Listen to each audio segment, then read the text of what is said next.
You're listening to the Super Domestique podcast, Canada's premium cycling podcast, brought to you by the Last Drop Cycling Club. And our guest today is Zack Tom. This is amazing. How are you? Thanks for having me, man. Yeah, of course. Dude, that was so good. Really well done. I've practiced. I have an acting wife, so she's the actual professional here. I'm just faking it till I make it. Wow, so pro. How are you? I feel like we don't see you. You come out to ride sometimes, maybe. Yeah. When's the last ride that we went on? Last week you rode around the parking lot, got it flat, and then had to skip the group ride. Right. I prepped so much for that ride. So prep is like I feel like my superpower. And man, I prepped the entire week. It was like a race prep. I carb loaded. Yep. I did an entire recovery week, and only for that flat to happen. It was pretty shit. And you're not just prepping yourself, your body, your mind. You're also prepping your Everything, entire family and your life and everything. Yeah. I was ready to kill that one, man. And it's like I feel like it was so important because it was the first time everyone was coming out for a ride outside. Yeah. After being on Zwift for so long, so it really sucked. Yeah, I feel like you have to always like prove something when it's the first ride out, especially during the winter season, right? We don't get those days. It's raining, and then we have to cancel. But we had new guys, man. We had new guys, and I feel like it's my duty. Yes, TLD co-founder duty to like come up and like show up strong. Yeah, assert your dominance on the new guys. But I mean, we had some amazing new guys, and I tried my best to do that for us. You killed, man. Yeah, thank you. No, it was great. Hit some amazing numbers. Thank you, Vibe Lounge. But we had one new guy who was stand out. There's nothing you can do when someone comes out and they're just that strong and you've never seen them before. What was his name? Eric. He fucking killed, man. Oh my God. He lives on the North Shore, North Van. And he's not a racer. No. But he did Fondo. He did Regis because we saw his numbers and he killed. Yeah. And then he came out and like the most humble guy, so smiley, all of them. Yeah. And he was like top. It was amazing. So what were we doing last week? We were doing baseline testing for race team. We did 15-minute effort, 5-minute effort, 1-minute effort. You guys, not me. You guys did 5, 15, and then 1, right? Yep. So you were basically, because of your flat, you became the support car, keeping us safe. Yeah. What did you notice while watching? I've never been in that position where you actually get to watch everyone. First of all, I'm not a good support car. I was just like, dude, I knew the segments, like the milestones visually. Yeah. And I knew what I was looking out for, but like it's hard being a support car.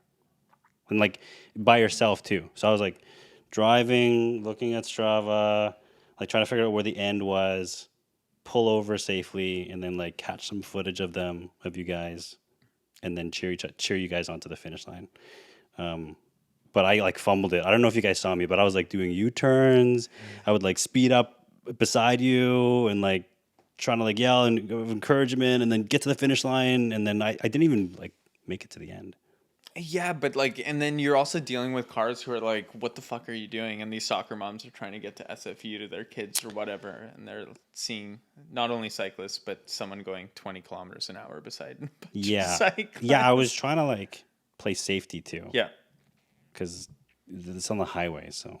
Well, having you there, Zach, honestly, even if you were in the car, it made me feel good. But did the new guys think that? I don't know. I didn't talk to them. They were a little bit...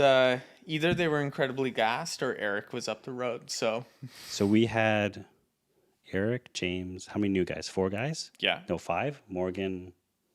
and we had an amazing woman I had never seen before. She killed. Yeah. She did an amazing job. Yeah. And 5 new guys, 5 new people. It's pretty amazing. What's it like, do you think, for the new guys who come on these rides? I really think about that now when they show up for the first time and we're doing a ride that's a little more, I'll say, aggressive as a group ride. Do you think it's intimidating, or do we try and... I think that it's the most memorable. Like, I think so. Meet and greets on Fridays act as this like really, really no pressure way of coming to check things out. Yeah. Show up. I'm in kits. I could always peel off and go to like a coffee shop, whatever. Check these guys out. That is scary. I think that's Yeah. scary, like socially scary. I think if you do a race testing, you're obviously someone who's like, oh, I'm like performing decently well. I want to test myself out. So that's like the ultimate, especially at like a baseline, like a test, call it a test. Yeah. That's the most scary. So you got to like be super brave already to just show up Yeah. and then to perform. And like, I'm nervous. Yeah. I'm like, fuck, we ride all the time. And I'm showing up to these rides. I was nervous on Saturday. Yeah. Sunday. Me too. I was super confident going into it. Sore, but confident. Just killed the first effort. I think I sandbagged it because I was fine after. Second effort was 15 minutes. And this new individual just goes up the road, and I'm staring at my power meter. It's like 500 watts. Wow. And, Yeah, he's beast. passing Nate. Nate says, go get him. And I say, I don't know if I can do He that, always sir. says that. He always says that. But you're nervous, so you're putting out wattage you probably shouldn't be putting out. I should have been more consistent in my effort. Probably it would have probably given me a better time. But So you were nervous, I was nervous. Of course I am. and Because you were last drop member number. I don't know, 5? 10 maybe. I don't know. Okay, whatever. WhatsApp group. What's OG group? Yeah. Can you imagine how nervous these guys are? You could see it, Zach, because I think in these group rides, when there's new people, what tends to happen is you go out fast, just like in a race environment. You go out hard, and then you have to somehow keep it together for the effort. And Eric killed it, but you could see in that last 2 minutes, I see him up the road, he is giving her. Yeah. And I think with the other new guys, you probably saw that too. Like, they were giving it all because there's people watching. It's the psychology of it. Right. And they know that we're like going to be filming. Like I start the ride off with like an phone in their face, like fist bump. That's like, man, I can't imagine. That's very scary. Yeah. But and so this is my point. Yeah. It's memorable because it starts super anxiety, super scared. Yeah. Coming with like a bunch of bravery, courage, and then realize like, oh, it's like maybe they're friendly. Yeah. Put in an insane amount of effort, and regardless of what happens, it's like, oh my God, I went from this emotional roller coaster of super scared to brave to, putting in my last drop and then fucking giving her and then just being proud. And then everyone, regardless of how you do, is like celebration. We're all friends. Everyone did well. Even if you got dropped, whatever. Yeah. Then I think this like huge roller coaster, I think, is the most memorable. That's amazing. I mean, that's why we cycle, right? Because we go through that entire cycle of emotions every time we ride, race or ride. I think that's why we club. Right? Are we going to use that now? This is why we club. But it's different, though. How is it different? Well, I think cycling in itself is exciting, roller coaster. But club, at least what we're trying to do with TLD, has the social aspect to it. Yep. And it's the support system. It's the sense of family. It's a sense of... I think I had sent you and Nate this, or maybe I shared it on Instagram, but the club environment, the community environment allows you to fail in a safe place. And that's what getting better at anything is. It's just failing, doing it again, being maybe a little more successful, and then failing some more. But we have an environment where you can maximize your failure. Failing and testing. Yeah. And then being willing, setting yourself up for fail potentially. Did I say something dumb there? Maximize your failure, but you No, know that's what I'm right. saying, That's right? exactly like it. It's living it and then progressing forward. Yeah. Dude, this is so nice. Do you like it? Yeah, I have the replica at home, and I got the replica from like the store in Richmond, and it's not the same. Yeah, I really thought it would be the same, but it's not the same. and this one's like 60 years old now. Oh, do you think you could sell it for more than what you bought it? I didn't buy it. It was given. Oh, so it's even more value, but even more valuable. Yeah, I guess this is our contemporary mid-century modern segue. But yes, when I worked at Herman Miller, an old lady called at that time and said, I have this chair. It's beautiful, but it's falling apart. Can we get it restored? Gave her the quote, what have you. And she said, you know what? It's too much for me. Do you guys want to pick it up? Yeah, it's too expensive. It's like, $3,000 to $5,000 to get it restored properly. Wow, that's crazy. Yeah, so it's super crazy, but you know what? They're beautiful items, and sometimes you want to get that stuff done. But she was a woman in her 80s, 90s, and the story behind the chair is she had gotten it for her husband after he came back from World War II. Oh, wow. So it had that history to it. Man. So I now came into the possession of it, so I take care of it. I restored it, and here it is. Good story. Yeah. It's that much more special. And it has the stamp. It has the stamp. Okay, so when I was moving back from Toronto, Yeah. and that's when I bought the replica. We moved back to Vancouver. Yeah. And I was like, oh, now we have kids. We don't need lounge chairs. We need like leather couches that can get roughed up. And I was like, okay, Elena, let's sell this chair. I'm totally done with it. And I listed it on Facebook Marketplace. And I was like, oh, I wonder what I could get for this. It's like in good condition. Yeah. I was like, I wonder if like how good of a replica it is. So I post it, Yeah. like start writing it. I'm gonna post it as like a real Eames. Mm-hmm. And I was like, well, what is the difference between a replica and an actual? And it's the stamp. It's the stamp. It's a stamp, right? I mean, it's all the like design elements and the copyrighted stuff. Like, I think it's like a crazy low amount of actual components, and Simple. you don't see a bolt. You don't see a bolt. Okay, mine has bolts. Yeah. Anyways, Elena's like, you shithead. She's like, just keep it. Like, don't post it. Don't post the replica for like people are gonna know. I was like, yeah, that's a shitty thing to do. I won't do that. So, okay, this is a good segue then into something I think about sometimes. To my potential shitty behavior. Would your shitty behavior translate into doing it with bikes? No. So why? no. Tell me. Because you can definitely, like, we have the Factor BAM Ostros. You can definitely go to a company in China, OEM, I think, or their OEM frames. Yeah. You can get the Chinese version. It's basically the same thing. I think I was thinking about it, but I didn't actually do it. And Yeah. Elena's like I guess the angel on my shoulder. She's like, do be good. Be a good human to other humans. Yep. And I think that especially for cycling, because we're so intertwined and the community is small, like you really just got to be good to your other cyclists. I mean, you have to be a good human to other humans in general. But in cycling, like if I sell something, I'm always like, look, hey, I'm part of TLD. Yeah. You can join us at any time. Here's this cycling thing. And I feel like there's a bond already. Like I've sold kit, I've sold components, and they're like not related to TLD at all. Yep. And I'm like, I'm probably going to see you on the road. Yeah. So good bonding moment, fully honest, right? Because I would want that.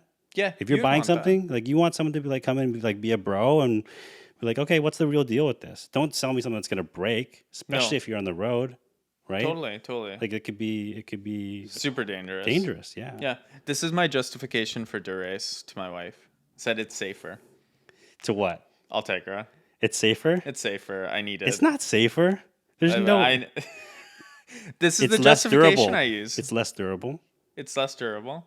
Is it though? It probably is. It's probably more fragile, Dura Ace. I think so. It's lighter, but not. Yeah, but no, this is stupid husband justifying product to the wife. Oh, it's safety. It's more expensive. It's safer. Yeah. What do you think about that? Like, I know I struggled with it at the start of cycling where, you don't tell your wife or your significant other the price of these products, right? 'Cause they're ridiculous. Bottle cage is $120. Why would... It's insane. Do you think the culture that we see sometimes on Instagram is messed up? Because you see a lot of those memes, reels, like, oh, I went to the bike store. Oh, yeah, I spent $50, but you actually spent $800. So I think a big part of it for me, I'm not going to speak for everyone, but for me, it's like, this is my one main hobby. Okay, so I've got two, maybe lifting and cycling, but cycling is the expensive one. Yeah. And to me, personal justification is that this is my one thing. And relative to other hobbies, it's healthy. It is not as expensive. No. Okay, like compared to like car stuff. Cars have golf. TLD's membership's not $25K. It's social. So it's like all these like, you know, and then I'm like, okay, I'm willing to spend a couple hundred here and there. And it's like not crazy. It's like affordable to the average person. Like you don't got to go Dura Ace. No. Like you can, like everyone could drop like a couple. You can be less safe. You can be, you can be less safe. So yeah, I just feel like if it's my one thing, like do it. And it gives me so much of that joy. Yeah. So that's how I justify it. But the wife thing. But do you think the culture on social media is messed up? Are we putting the wrong thing out there? Are creators putting the wrong thing of like, hide it from your wife. Don't tell her. I went to the store. I spent $900, told her it was $25. Like, do you think that culture is fucked up? Yeah, I mean, you should never lie to your wife. Or never lie to your partner. But no. But is the perpetuation have I done it? Well, I've done it. Oh, for sure. I've done it too. And it's not good. And I've learned now at this time in my cycling journey is transparency is everything if you want to maximize the hobby. For sure. Oh, for sure. But so for me, we share banking stuff. For sure. So like if I buy something, it's gonna show up on my statement. Yeah. So it's like I've done it in the past where I bought something and I'm like, oh, it's like I like high level. I was like a couple hundred. Yeah. She'd be like, oh, okay, that's expensive. And then it'll show up on the statement and it'll be like $600. Yeah. She'd be like, are you $200. fucked? Like, what did you buy that was $600? Bottle cages. My saddle. Yeah. So expensive. So expensive. And I don't know if it was worth it. But yeah, I said it was like for my health. Because I like. There you go. So I like went to the studio, tried on all the saddles, got my special SMP curved saddle, curved one. And I was like sending Elena, before I told her the price, I sent her all these like genital health, like prostate articles. She's like, we have 2 kids, Zach. I don't care. This is before Jones though. Yeah, okay. So this is before our second. And I was like, you know, and like cancer. Like not just like like fertility stuff. I was like cancer. I was like, oh, like it's been shown like good saddles will prevent, or bad saddles can trigger like prostate cancer. I was like, I'm very scared about that. So like priming her that I make the purchase, and she's like, oh, yeah, I mean for your prostate health, yeah, maybe. Okay, so you know what I'm going to ask you, was the carbon rails part of the prostate? Yeah. You can have for the prostate? Yes. No literature to support it, but anyways, yeah, I like primed her for that. Perfect. I mean, I guess I use those strategies too, but like I literally know people who have a separate credit card for the hobby. Oh, dude, that's crazy. I can't do that. I don't. Yeah. So, but like strategically, you're now putting up your hobby as the negative feeling with your partner. Yeah. So every time you go out to do a ride or do club or buy something, it's like I'm building up this negativity with my partner. Yeah. And that's like not a good way to go. No, it's not. I think that's why I think some of the social media does bug me when you see it and you're like, it perpetuates this idea that, you know, wives or husbands should be hiding this kind of stuff from their respective partners. It's funny. It's good for social media. Obviously, it probably gets tons and tons of hits, but overall, it's probably not good for the culture. Like Eliza and I went to Velaholics.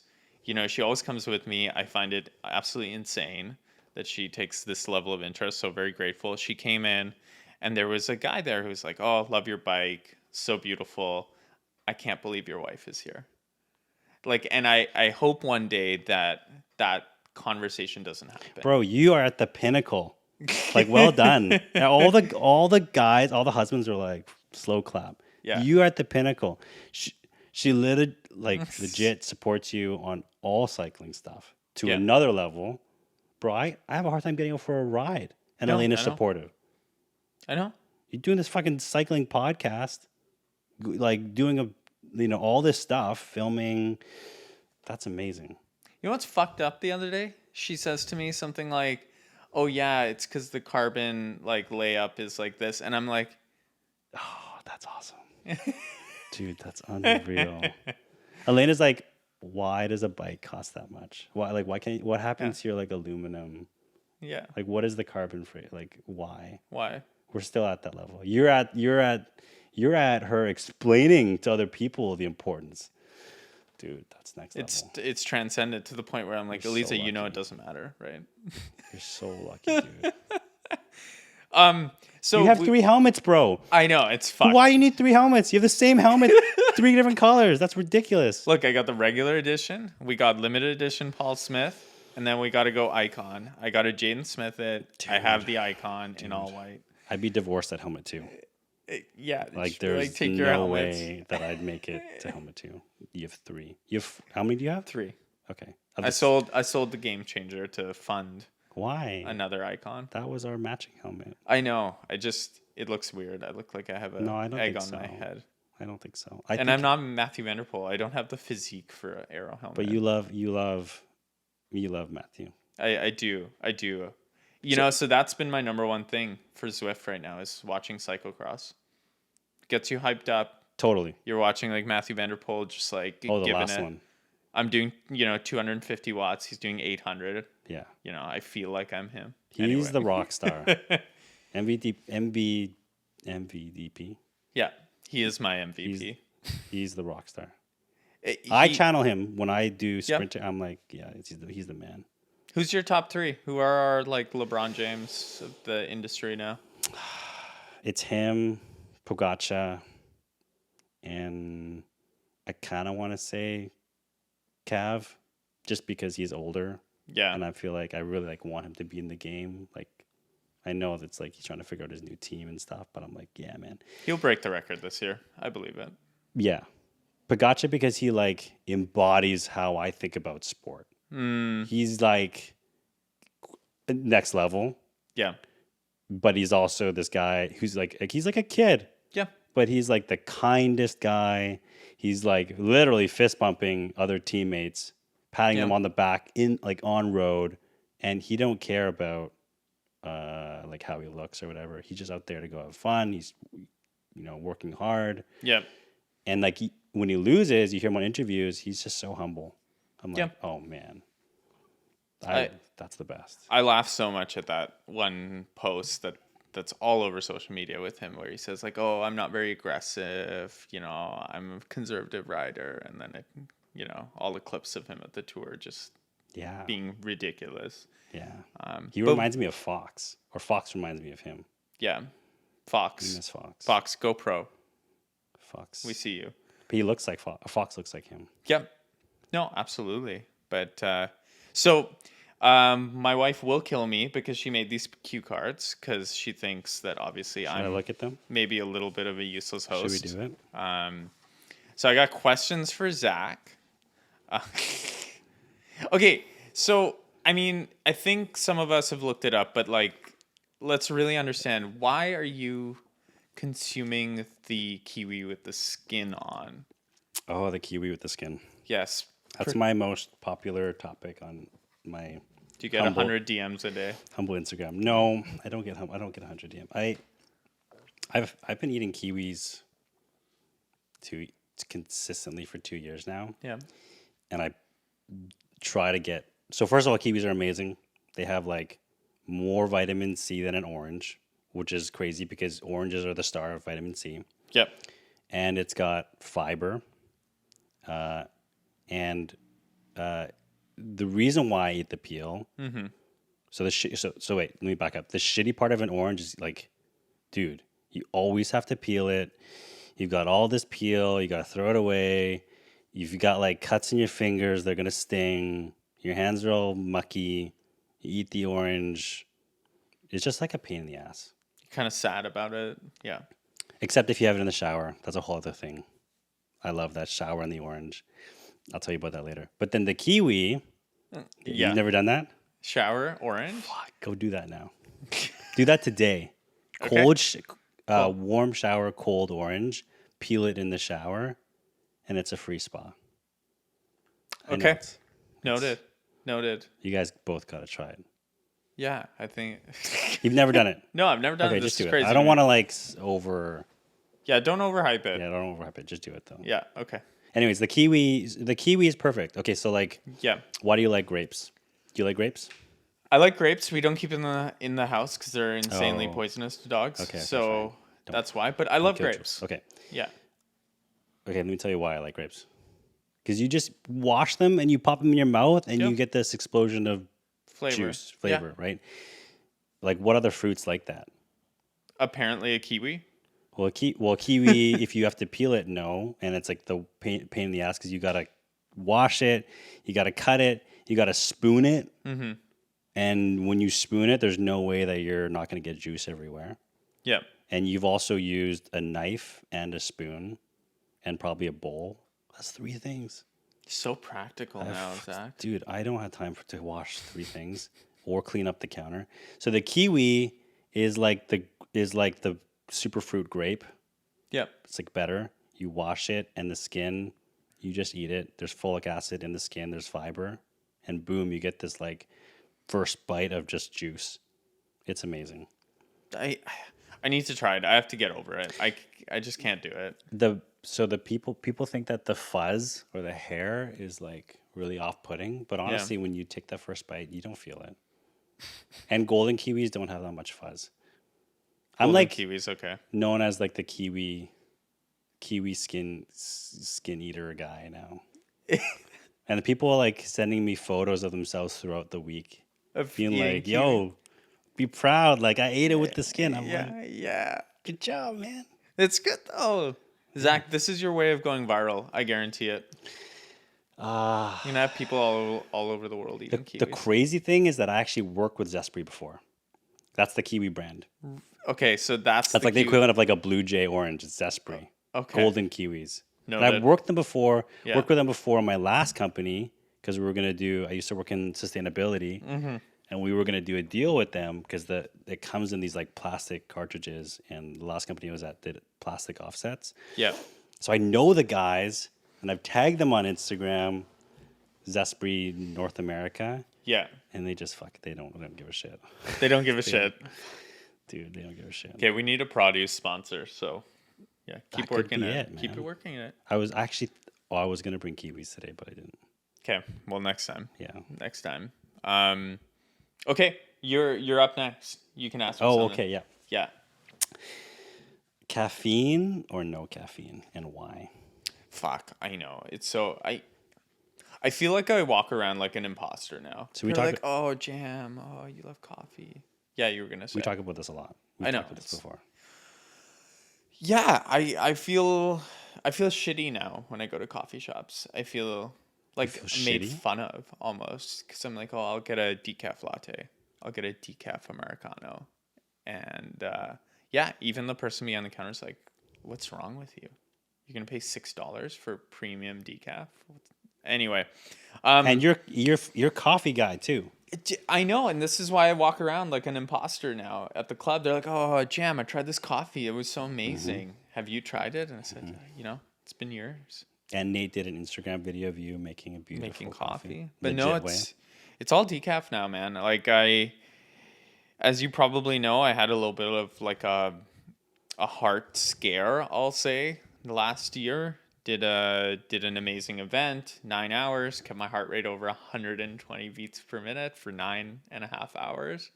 And yeah, my heart was like Over what? apparently- Pardon? Over what? 9 hours.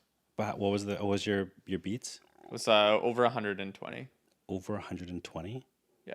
So I was sitting not at a like lot. 150, 120. What's your zone 1 or zone 2?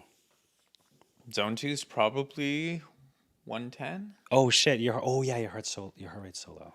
Okay, like my zone 2 is Yeah. 145. Yeah, It's I max out at 200 still at 30 years old, which is weird. that's crazy. Yeah, I have weird ranges, but they're actually equalizing as I am discovering my fitness, I'll say. But yeah, so I had a sore heart, went through the cardiology thing, got all the tests done. Anyway, cardiologist laughed at me. Yeah, you did a crazy event. Your heart was sore. Yeah, That's why you were having the pain your you were heart having. was sore. Yeah, like a muscle would be. Oh, so it was overworked. Overworked. And it was firing at odd times. But Yeah, that was the thing that was scary. yeah. So it felt like, you know how someone comes up behind you and like scares you and your heart like jumps, or like a roller coaster going down a steep hill on a roller coaster. That does make a lot of sense. But yeah, you get what I'm saying. So I took caffeine out, right? You want to take out all that stuff and see where your heart is at and what your baseline is. But after doing research on it, I don't think I could go back. And it's funny enough, Sven Tuft, who's my coach, one of the first questions he asked me when I got on a call with him is, do you consume coffee? And I was very sad to reply, I do, but it's all decaf no. So no caffeinated stuff for me. And he said, You idiot. no. He said, thank God. Oh, One of really? you guys doesn't What? need coffee. And he basically explained when he was at the world tour level, so many of those guys are popping 4 or 5 espressos a day, no problem. Shit. One before the race starts, bunch of caffeine in the gels, and then another one to stay awake so you can consume enough food, Yeah. go to bed and crash. Wow. And that was like the lifestyle he was kind of talking about. But he said a lot of the more modern science now with endurance athletes is cut the caffeine out completely. Really? Use it for races. Oh, okay. Use it when you need it. Interesting. But from a lifestyle perspective, you'll get more restorative sleep. I think we all know this. He advised that you are practicing self-discipline in the mornings too, because you can self-start. You'll be better on the bike because you can also be more disciplined with your mind during hard efforts. Okay. Because you're not relying on this thing, even if it's placebo. Okay. So it was very interesting to go through that. So now I'm no coffee jam. So did you consume it? I know you consumed it for pleasure. Yep. But did you consume it for performance? You definitely felt it. I really think so. Like, I think it promoted maybe an unhealthy lifestyle last summer where I'd go to bed at 10 o'clock, wake up at 4 in the morning, hit a ride at 5 a.m. Yeah. You need that coffee. Yeah. And it promoted an unhealthy lifestyle because I could go through the day totally fine because I could consume coffee. Now I've learned that, I can't get up at 5 a.m. if I've fallen asleep at, 10:30 at night or had a late night or eaten late in the night. So, yeah, I think overall it is the right thing to do. These are the little tweaks. As much as I love ceramic pulley wheels, giving up coffee is probably going to give you the performance of 25 ceramic speed pulley wheels. Interesting. So you're totally off. I'm totally off. And it's been how long? It's been, gonna say 5 or 6 months now. Oh, but wow. Yeah, you know what? I don't need it. I wake up, I'm ready to go. Sometimes I Interesting. forget to even have my decaf. Interesting. So So I've been looking into caffeine a lot recently. And I've been looking for, from the performance side, but also from optimization of restfulness, sleep. We have the Oura Ring, so I can see the data. And what I'm trying to do is, so I still have coffee. I love coffee. I have my Legacy cold brew every day. But what I'm trying to do is time it properly and not be hooked on it. So I have no problem waking up at 3 a.m. I woke up at 3 a.m. today. I'm up. I'm good. I'm ready to go. But what I will make sure I do is either have exercise to flush out the adenosine. Yep. And I will go out for a walk, get fresh air. I'll walk Cliff to school. And then I will get sun. Because I know that the combination of exercise and sun will flush out the adenosine. And so I'm learning, and this is probably everyone maybe knows this, but caffeine doesn't give you energy. No. It blocks the adenosine, which makes you tired. So that hook. But the problem is, if you have it too early, like wake up, have it, and then you're good, you're delaying that sleepiness. You're delaying the adenosine till later in the afternoon, and then you get the crash. Because your body's like, well, the blocker of caffeine is gone now. Introduce the adenosine back in, and then you crash. But, fine. If you can take a nap at, midday, great. I can't. Like, we're literally out with the kids at a park. I'm not going to I can't nap. No. Right? So I had to make sure that I had to remove that. So then timing it, getting the walk in, getting the sun, as Huberman Lab would recommend, has really changed my relationship with caffeine. And like, I have a hard time not going for it in the morning. It's like habitual. Breakfast, of course. coffee, nice combo. No. Can't do that. See, it takes that, right? It takes the self-control. But, I think you're touching on something that's super important, which is self-awareness. And I think this sport, and endurance sports in general, challenge you to be self-aware constantly with everything. It's changed so much of my lifestyle to appease getting to do this for hours a day. Absolutely. Yeah. So let's do something fun, and then I think we'll wrap it up. I mean, yeah, it's lovely to do this with such a close friend, I can't tell you. Thanks, man. Yeah. I'm really happy being here. Yeah, you heard it from me. Like, it was so important that you were one of the first guests. Thanks, man. Do we look at the... We do. So, okay, I have to ask this because this is something that I think about all the time. I see it out on the road sometimes, and I can't handle it, but I don't know why. So, what are your thoughts wearing a pro team jersey as a fan? You're out there, you're in your Ineos Grenadiers kit, you're in your Israel Startup Nation kit. Why can we not do it, or why do we have such a gross feeling when we see it on the road and it's cycling? But I can wear Kobe Bryant jersey and, hit the court on an open basketball.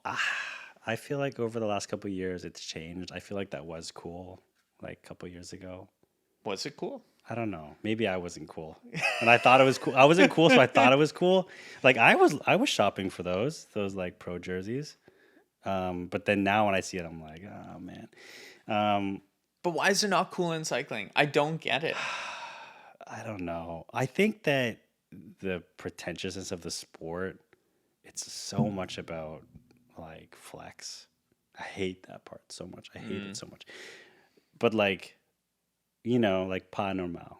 Like I bought my whole kit. My first kit was pas normal. Yeah, all black. I spent like $500. Quality is the same, right? Yeah. It's like it's good, but it's like not crazy good. Yeah. Just as good as like Rafa. But like you're trying to flex to everyone else, and it's only like a couple $100 difference. So might as well go the full flex. Yep, full flex. Get the socks that almost say penis. Exactly. Yeah. And like it's not like a brand that's been around forever. No. But it's got the price tag, so you're purely just flexing because you bought a really expensive kit, and then you've created hierarchy within like the apparel side of cycling. And so it's always been there, but like the one thing I can't get my head around is like why can't you be like, oh, I'm really passionate about Israel this season, I'm gonna wear the jersey while training. Okay, but so if there's basketball, because that's a sport that I guess I would refer back to the most because I used to play a lot. You can't show up to a pickup game with a LeBron jersey. Like that would be odd. Is that weird? I would laugh at that. I'd be like, what, dude? Like wear Under Armour, like Nike or like some don't wear like a LeBron jersey. That would be odd. So it's the same thing. Do you think it's weird because in cycling you can't like go hang out and have, let's say, some beers with friends and wear your Israel kit? Like with basketball, no one would care if you were wearing your like LeBron jersey to go have drinks at a bar. No one would care. They'd be like, "That's okay." Great. Oh, okay. I see. Yeah. Okay. I'd look like a fucking doofus if I showed up in spandex. Yeah. You'd look odd. I don't know. First of all, the bar wouldn't be showing the Tour de France. Yeah. Well, maybe the ones that we would go to. Yeah, maybe. Yeah, I think, well, it's not that big. Like, I think It's- general, yeah. general, like, if you ranked all the sports, baseball, Yeah. basketball, golf, like, people wear their golf stuff out. Even cricket. Cricket in Vancouver, Maybe not in Vancouver. maybe well, Well, some communities see- for sure. yeah. Stanley Park. I see cricket games all the time at like Yeah. Douglas Park, Totally. but no one's rocking cricket So- swag at the bar. If you had to give it a definitive opinion, then no. Oh, is it a faux No. pas? Is it a faux pas? 100%, man. This is a faux pas. Don't wear your kit to. Well, okay. no, wait. Don't wear your pro like replica jersey. Yeah. Wear your club kit or wear the kit that you like feel proud about, dude. Where the last ride? You're wearing it. I wore this because I just came off my Zwift ride and I came straight here because I don't got Perfect. time to shower. But I would have worn it. Yeah. If I didn't, and I wear it to meetings, functionally because I'm like, I want to hit my ride right after my meeting ends, and I want to be prepped. Yeah. I don't want to like spend time getting my shit together. Yeah. But dude, I fucking maybe if you asked me a year ago, I probably wouldn't. I'd be self-conscious. But now Interesting. I'm like, yo, I'm a cyclist. Everyone knows it. I'm proud to be a cyclist. Yeah. I'm gonna hit my ride later. You for sure like, I'm going. So Yeah. I think it's not a faux pas to wear your cycling kit to social events, but I No. do think pro jersey is a faux pas. Pro jersey is a faux pas. I was on a ride with one of my red truck friends, and we were just going easy, keeping it chill. We saw some guy. He was wearing Ineos kit, Yeah. and with his like Pinarello dogma, like super Oh, fan. yeah, the pinner. Okay, super fan. And I hate to say it, but we both looked at each other and we had to just light him up, Yeah. and we did because we're assholes. So, But- okay, so if someone showed up to a club ride, Yeah. I wouldn't laugh at them. No, I wouldn't laugh at them. We have to be inclusive, and we're all in the journey Yeah. together. But I think it's important to talk about this stuff because we think about it, but we don't know why we have these preconceived notions sometimes. Right? What I would say to that person is like, you don't need to wear that pro jersey No. to feel cool, man. Yeah. Like your Pinarello's fucking sweet. Like just enjoy riding your bike. Yeah, exactly. And That's- you're not targeted. That's what I think it would be silly is if Yeah. you wore it because you thought that you needed to like show some kind of, I don't know, pro level skills because of what you wore. That's silly to me. Yeah. Then I would be like, dude, you don't need, first of all, it doesn't work. Yeah. And second of all, you don't need it. No. You could be in a hoodie and it'd be sick, No, totally. I've been trying to do that more. right?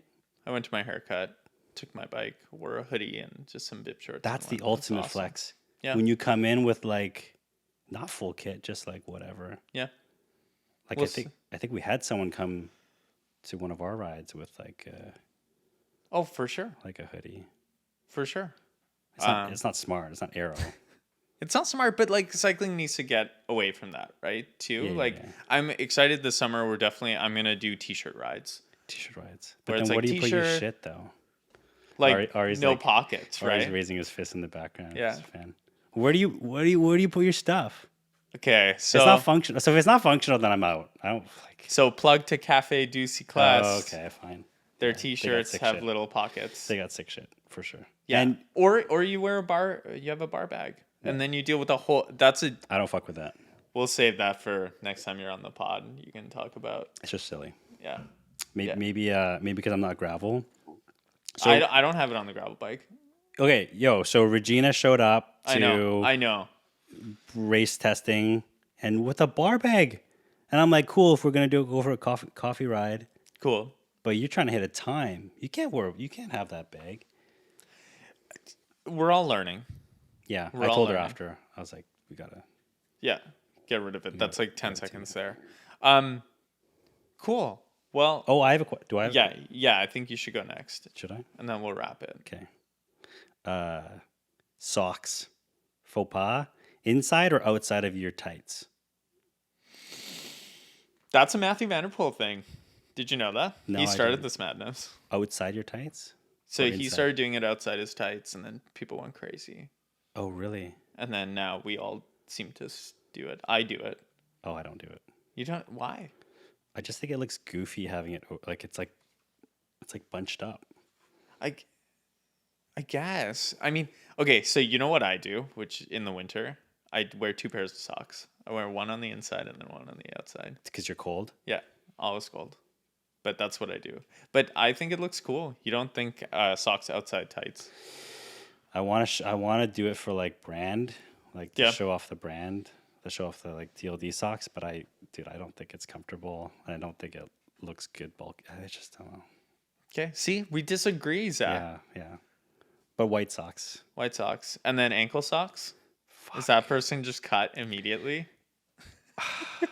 Yo, it's just not functional. That's what I would say. It's gonna slip down. Like, what are you gonna do? Like, adjust your cleat halfway to like pull up your ankles? It doesn't make sense. So Chris Miller podcast, I don't know if you follow them, the Australians, they had literally a 20-minute discussion about like Ankle socks? no socks. Like you can have the what was it? You can have the vertical stripes, can't have the horizontals, What? and no prints. And if you're gonna do solid colors, only white.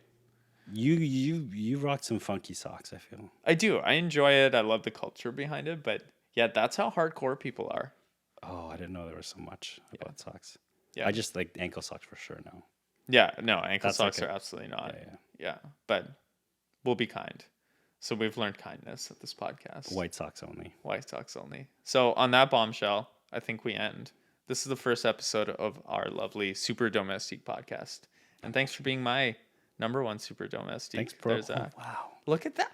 Am I your super domestique? You Or can you always. my? Are you my always- super domestique? You can anytime. We can switch roles. I feel like you do it more than I do. Next baseline race team testing, I will be your Super Domestique. If I fucking make it, Yeah. if I can be there and like not have my tire flat, That's why you have Velaholics. God reveal him. Thanks for all the people that listened for the first one. Is that a wrap? That's a wrap. Peace. Thanks for checking out the Super Domestique podcast. Follow us on Instagram or find us at thelastdrop.cc to learn more.